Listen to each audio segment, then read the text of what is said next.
Bienvenidos al programa de Rey de los Reyes. Aquí estamos en el estado de Pennsylvania, en el pueblo de Allentown. Y el título de hoy se llama La batalla de Edión. Edión vivió en una de las épocas más desalentadoras de la historia de Israel. Un tiempo de apostasía y de confusión. Sin embargo, aún en ella resplandece la gracia de Dios en un hombre débil, tímido, que se puso en la mano de Dios para dar la buena batalla. La época de Edión es muy representativa de nuestra propia época. Y la figura de Edión también lo es de quienes conforman el remanente fiel del presente tiempo. Remanente fiel del presente tiempo. El libro de los jueces contiene el tramo de la historia de Israel que media entre Josué y Samuel, entre ambos profetas. De reconocida fidelidad hay un largo periodo muy oscuro. Muerto Josué y toda su generación, el pueblo se volvió a los Baales, por lo cual se encendió contra ellos el furor del Señor. La mano de los enemigos se hizo pesada y fueron despojados y humillados en estas circunstancias. El Señor levantó jueces para que los le parecen, pero pasado del tiempo de un juez, otra vez se apartaban. 3 jueces fueron levantados para guiar al pueblo en este periodo. Pero el final era siempre el mismo. Así lo resume el último versículo del libro en estos días. No había rey en Israel. Cada uno hacía lo que bien le parecía. Capítulo 21, versículo 25. Al vez, el más fiel de los jueces fue Edión, cuya historia se narra en los capítulos 6, 7 y el 8 de este libro de la Biblia. Desde el primer versículo del capítulo 6, somos ya introducidos en lo que eran aquellos tiempos. Los hijos de Israel hicieron lo malo ante los ojos de Jehová, y Jehová los entregó en manos de Midian. Por 7 años los israelitas sembraban y cosechaban, pero no comían de ello. Criaban ganado, ovejas, bueyes y asnos, pero no les aprovechaba. Los mandianitas venían a la tierra como langostas, y sus camellos eran innumerables. A su paso no dejaban nada. Israel conoció entonces el hambre y la frustración de trabajar sin aprovechar los trabajos. Nada quedaba del pueblo vencedor, al cual Dios había dicho por boca de Moisés que haría caer temblor y espanto sobre sus enemigos. Éxodo capítulo 15, versículo 15 y el 16. Tal como el tiempo de los jueces es nuestro tiempo, la apostasía cunde por todos lados. El pueblo de Dios se ha olvidado de las misericordias de Dios y impera la incredulidad. Los enemigos de Dios han tomado por asalto los diversos ambientes cristianos y ha sido mancillado el testimonio de Dios. En tal desastrosa situación, los verdaderos hijos de Dios sufren al robo de su paz y de su herencia. El fruto de sus esfuerzos es devastado. Viven expuestos a infinidad de peligros. Se sienten como en campo rasgo, sin defensa y sin escudo. ¿Cuál es la causa?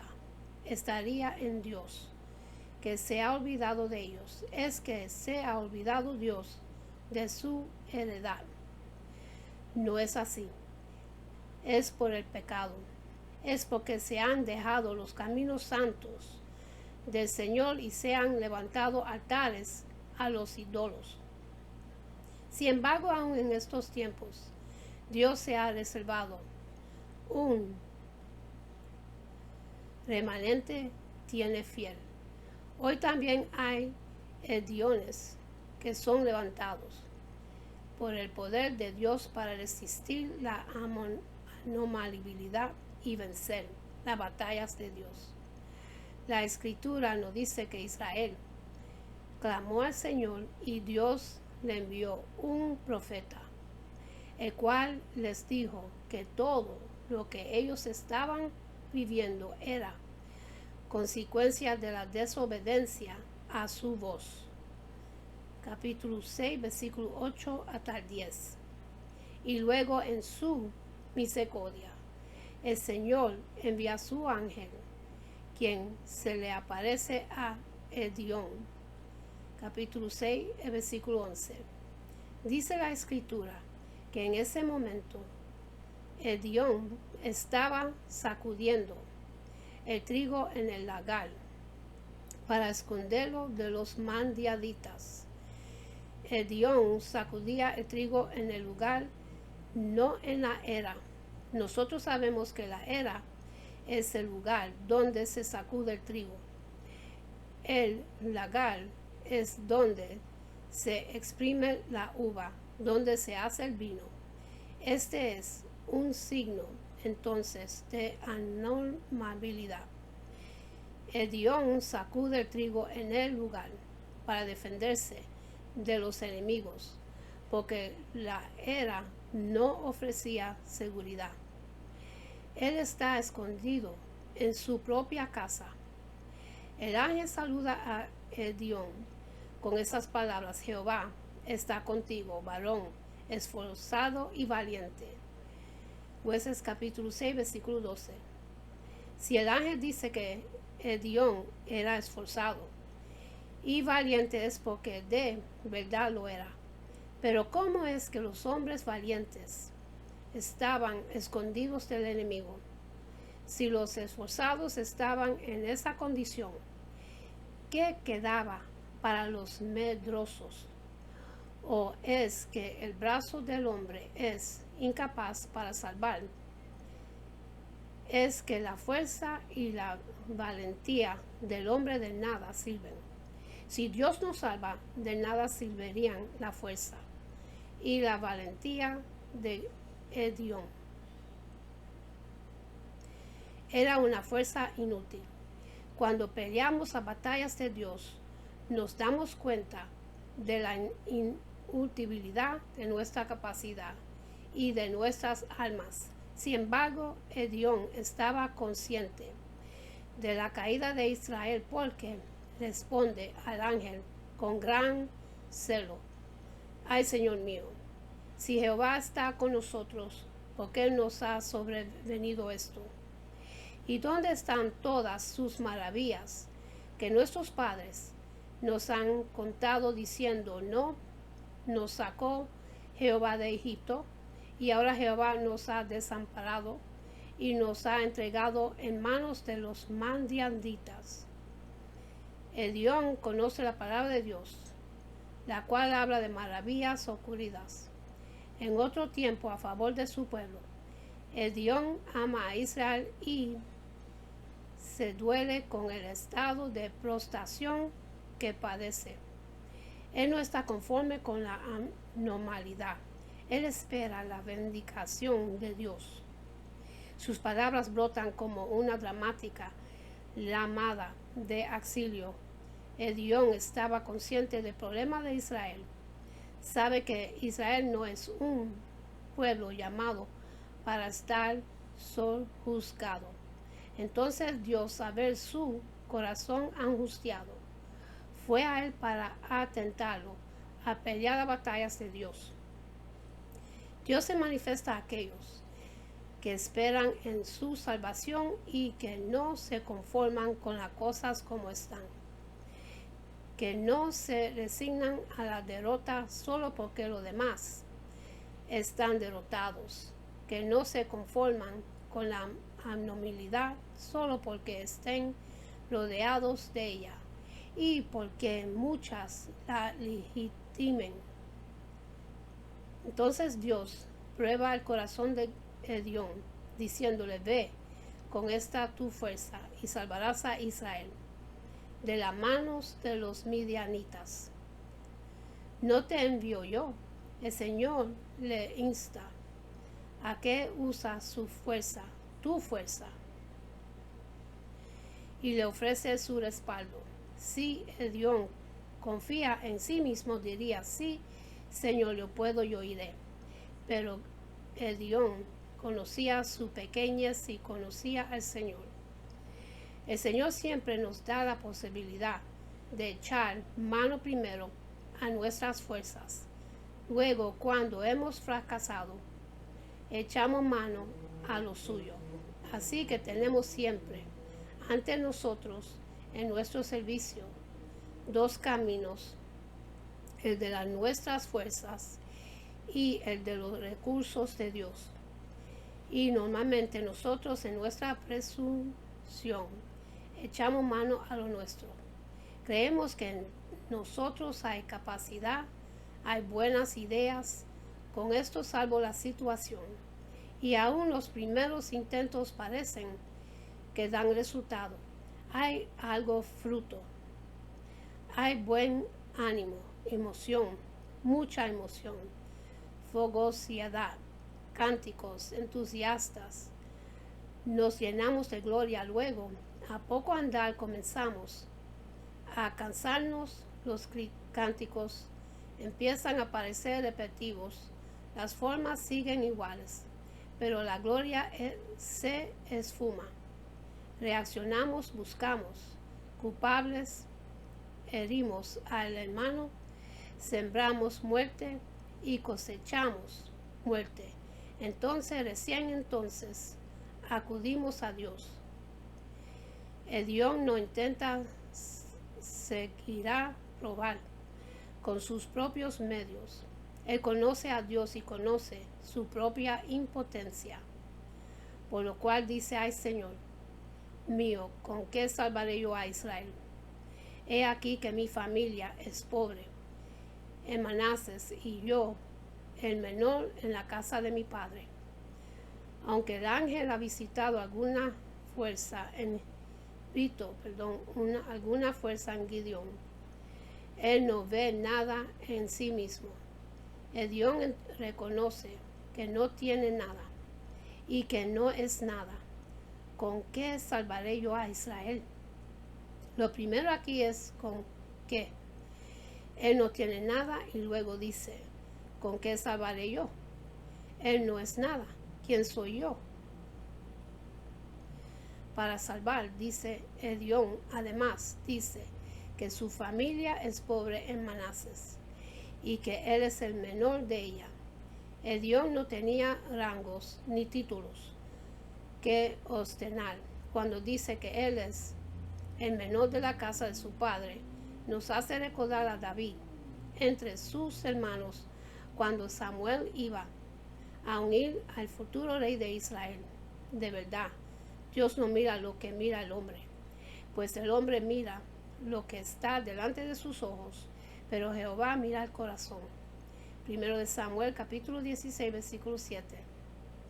La humildad, la de Edión, nos muestra que ante la presencia de Dios vemos verdaderamente lo que somos. Ante él aparecemos nuestra absoluta nulidad. Solo quien anda delante de Dios puede decir: ay de mí. Solo el ver a Dios mata en nuestro toda presunción y vanagloria. En tu luz veremos la luz. Salmos 36, versículo 9. Ver también Isaías capítulo 6, versículo 5, el libro de Hechos, capítulo 9, versículo 6, y Apocalipsis capítulo 1, versículo 17. Estas palabras de Edión nos recuerdan además a Pablo diciendo de sí mismo que era menos que el más pequeño de todos los santos. Efesios capítulo 3, versículo 8. Viéndole de este modo, uno podría pensar que Dios se equivocaba a escoger a este hombre. Un acomplejado dirigirse en la terminología moderna, pero es que ante Dios no cabe otra posición. Entonces, Dios pide una señal. Él desconfía de sí mismo, de su propia percepción espiritual. No quiere equivocarse. Son tiempos peligrosos. Por eso pide una señal. Así también nosotros debemos probar los espíritus y someter nuestras percepciones al juicio de Dios y de los demás hijos de Dios. Dios pidió una señal delante de Dios para asegurarse de que su percepción espiritual era correcta. Dios estaba solo. Luego Dios presenta una ofrenda. Él le ofrece debajo de la encina, pero el ángel le corrige diciéndole que la ofrezca sobre la peña. Entonces, y solo entonces, el ángel hizo subir fuego de la peña que consumió la carne y los panes sin levadura. La ofrenda de Edom era modesta, solo un cabrito. No es comparable a la ofrenda que presentó, por ejemplo, Abraham, que consistió en una becerra, una cabra, un carnero, una tórtola y un palomino. Génesis capítulo 15, versículo 9. Los tiempos de Abraham eran de abundancia. Los de Edom son tiempos de escasez. Luego de ofrecer la ofrenda, Edom se da cuenta de lo que ha hablado con el ángel de Jehová y se llena de temor. Pero Dios le dice que no morirá. Entonces Edom edifica ahí altar a Jehová y lo llama Jehová Shalom, Jehová es paz. Una vez que la ofrenda es ofrecida sobre la peña, el creyente entra en la presencia de Dios como adorador, habiéndose hecho la paz con Dios por medio del sacrificio de sangre levantada ahora, un altar para la comunión personal indispensable para quien quiera servir a Dios delante de los hombres.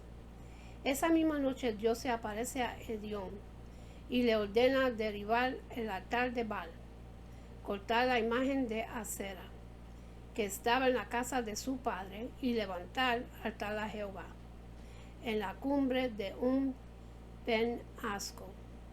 En los cielos suena muy bien este nombre. Es bueno ser conocido como uno que destruye ídolos.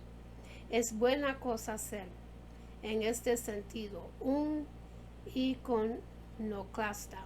El mundo está lleno de ídolos, a los cuales es precio derribar para que Dios pueda actuar. Si hay un pecado que irrita al Señor es la idolatría. Éxodos capítulo 32, versículo 19 hasta el 29. El pueblo de Dios tuvo que sufrir 70 años de cautiverio en Babilonia para aprender esto. Luego Edom edifica el altar a Jehová y sacrifica un toro con la madera de la imagen de la cera que había derribado. El primer altar había sido levantado para adoración personal. Este segundo altar fue erigido para testimonio a toda su familia y su ciudad. Lo hecho por Edom esta noche, con ayuda de algunos silbos, caso revuelo. Al día siguiente, una vez derribados los ídolos, podía Edom entrar en batalla, porque entonces vino sobre el Espíritu de Dios. Hay una estrecha relación entre el derribar los altares de los ídolos y la recepción del Espíritu Santo, que nos capacita para el servicio. Este asunto es de fundamental importancia para un siervo que espera poder agradarle a Dios. Si no puede solucionar este asunto, no podía recibir la unción del Espíritu Santo. Para servir, ¿quiénes pueden entrar en la batalla de Dios? Aquellos que han recibido el Espíritu Santo. ¿Quiénes son aquellos que reciben el Espíritu? Los que han derribado los altares de los ídolos. No podríamos predicar con unción si no hemos sido capacitados por el Espíritu. Y esta capacitación está condicionada por nuestra consagración. Luego que se le reunió todo el pueblo y que vino el Espíritu sobre Gedeón, él todavía pide una nueva señal. Ahora es la señal del vellón de lana. Esto lo hizo 2 veces. Podría parecer excesiva la desconfianza de Gedeón. En el capítulo 7 vemos que Israel contaba con 32,000 hombres dispuestos para la batalla, pero Dios no necesitaba tanto.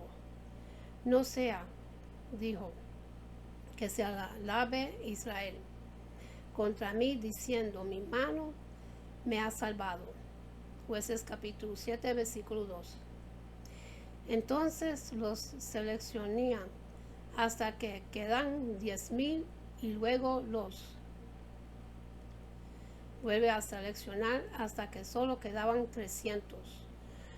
Dios prescinde de los 21,072 porque solo necesitaba 300. La verdad es que Dios no tenía ninguna intención de hacerlo pelear. Ellos simplemente iban a ser testigos de cómo Dios peleaba por ellos. De todas maneras, en el campo de la batalla, estos 300 deberían enfrentar a 135,000. Jueces capítulo 8, versículo 10. La proporción es exactamente de 1 a 450. La batalla de Gedeón es un tipo de las batallas espirituales de los hijos de Dios. En este tiempo, veamos algunos aspectos de esta tipología. Al igual que en Gedeón, la victoria de unos pocos favorece a todo el pueblo de Dios. Son pocos los que participan, los escogidos, pero su victoria favorece a los muchos, a todo el pueblo de Dios. 300 vencen para que todo el pueblo de Israel disfrute de la victoria. Así fue subjugado Madián delante de los ojos de Israel, y nunca más volvió a levantar la cabeza. Y reposó la tierra 40 años en los días de Gedeón. Jueces capítulo 8, versículo 28. Los 300 de Gedeón son los que están dispuestos a pelear la batalla de Dios, llevando en su corazón a todos los hijos de Dios. Aquí vemos una demostración más de la paciencia del Señor para con este siervo. Paso a paso lo fue guiando, aún en medio de su debilidad, con paciencia y ternura infinitas. Soporta su debilidad y le fortalece. Así también hace con nosotros.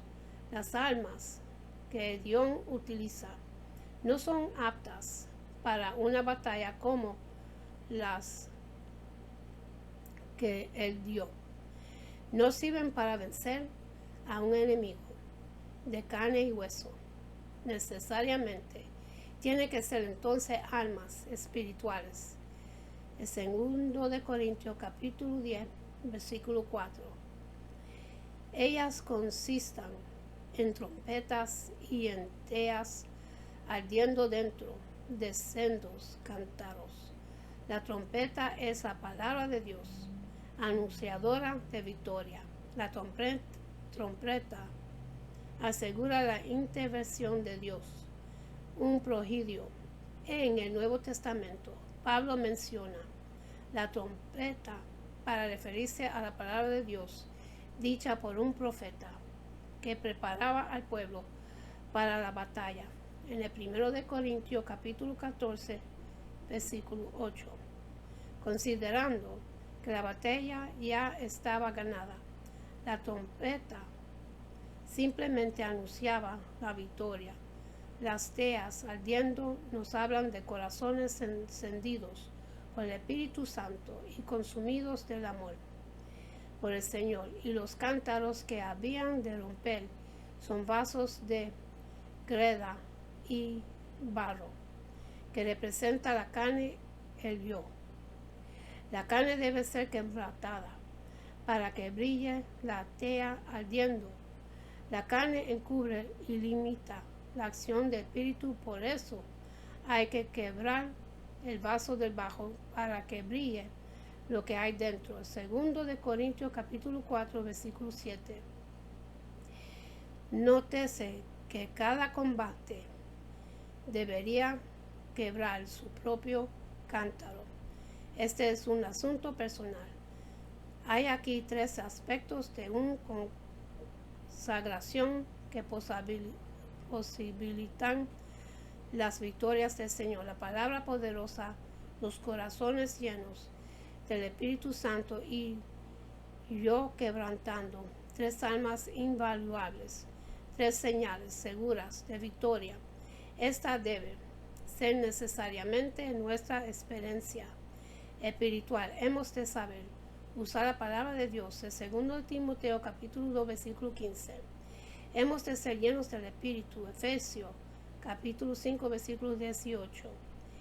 Y hemos de negarnos a nosotros mismos. Lucas capítulo 14 versículo 26. Solo así podemos vencer como hizo Gedeón. Luego, frente al enemigo no hay nada más que hacer, ninguna fuerza, ninguna violencia. Solo ser testigos de la victoria del Señor, ver cómo Dios confundía al enemigo y lo ponía en retirada. Cada uno de los 300 solo debía permanecer firme, y se estuvieron firmes cada uno en su puesto en derredor del campamento. Entonces todo el ejército echó a correr dando gritos y huyendo. Capítulo 7 versículo 21. Este es solo el versículo de Jueces, capítulo 7 versículo 21. Nos muestra lo que es el retorno a la normalidad. Esta es la posición del pueblo de Dios, firmes en la fe, proclamando la victoria de la cruz y contemplando su efecto entre los enemigos de Dios, como nos recuerdan esas palabras. También las divinas exhortaciones de los apóstoles. Ese estar pues firmes, de Efesios capítulo 6 versículo 14. O ese estar firmes en la fe, portaos varonilmente, del 1 Corintios capítulo 16 versículo 13. O ese a cual al diablo resistir firme en la fe, del 1 de Pedro capítulo 5 versículo 9. Oh cristianos, esta es vuestra gloria posición, firmes, firmes, firmes. Cuando los madianitas emprendan la huida, entonces Gedeón invita a todo Israel para que se sumen a la persecución, y juntándose los dos, Israel de Neftali, de Aser y de todo Manases, siguieron a los madianitas. Y entonces ocurrió un hecho insólito. Los hombres de Efraín reconvienen fuertemente a Gedeón por los haberlos llamados cuando él iba a la guerra contra Midian. Y aquí, ante este argumento absurdo, Gedeón demostró la pureza del carácter de un hombre de Dios. Él pudo haberse enrostrado su anterior cobardía para sacudirse el yugo madianita, pero les responde minimizando su propio mérito y destacando la victoria de que ellos, los ifraimitas, habían conseguido, capturado a Oreb y a Zeb. Su respuesta humilde aplica la ira de los de Efraín, que he hecho yo ahora, comparado con vosotros. No es el rebusco de Efraín mejor que la vendimia de Ebenezer. Dios ha entregado en vuestras manos a Oreb y a Zeb, príncipes de Madián, y que he podido y a ser comprado con vosotros. Edión dice que aquí lo peor de Efraín era superior a lo mejor de Manasés, desde el día de la bendición de Jacob, en que puso a Efraín antes que a Manasés, siendo este el primogénito. Los de Manasés se sentían menos acabados ante Efraín. Y ahora, aunque Dios usa a uno de Manasés para libertar al pueblo y para bendecir a Efraín, este aún se considera el más pequeño y está más dispuesto a reconocer la victoria de ellos antes que las propias. Aquí Edión nos enseña que hay que reconocer las victorias de otros y despreciar las nuestras. Edión dio respuestas de paz a los hombres violentos y con ellos los aplacó y pudo seguir adelante en su obra.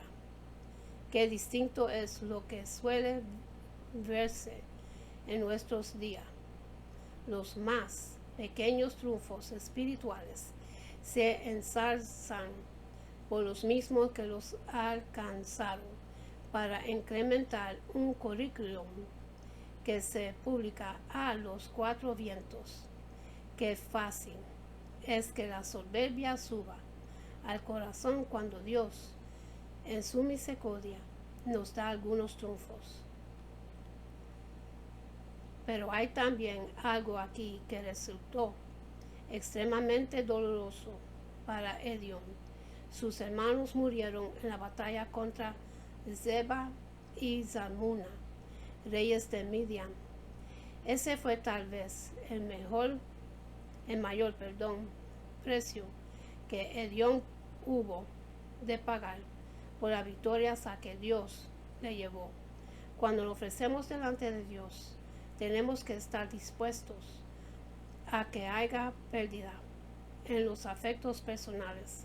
Cuando eso ocurre es tremendamente doloroso, pero necesario. Si alguno viene a mí y no aborrece a su madre y padre, y mujer y hijos, y hermanos y hermanas, y aún también su propia vida, no puede ser mi discípulo. Libro de Lucas, capítulo 14, versículo 26. Y con esto termino, mis hermanos, y para los que quieren recibir el Espíritu de Dios en su corazón, para que su nombre esté escrito en el libro de la vida, repiten conmigo la oración de salvación y dice así: Padre Celestial, en el nombre de Jesús, yo me arrepiento de mis pecados y abro mi corazón para que Jesús venga dentro de mí. Jesús, tú eres mi Señor y Salvador. Creo que moriste por mis pecados y se levantó de los muertos. Lléname con tu Espíritu Santo. Gracias, Padre, por salvarme. En el nombre de Jesús. Amén. Y ahora voy a enseñar una oración que de bendición que Jehová se lo entregó a Moisés. Y es para el pueblo de Dios. Se consigue en el libro de Números, capítulo 6, los versículos 24 hasta 26. Dice así: Jehová te bendiga y te guarde. Jehová haga resplandecer su rostro sobre ti y ponga en ti y tenga de ti misericordia. Jehová hace sobre ti su rostro y ponga en ti paz. Que Dios me lo bendiga, me lo guarde, que tengan una buena noche, buen amanecer y hasta la próxima. Amén.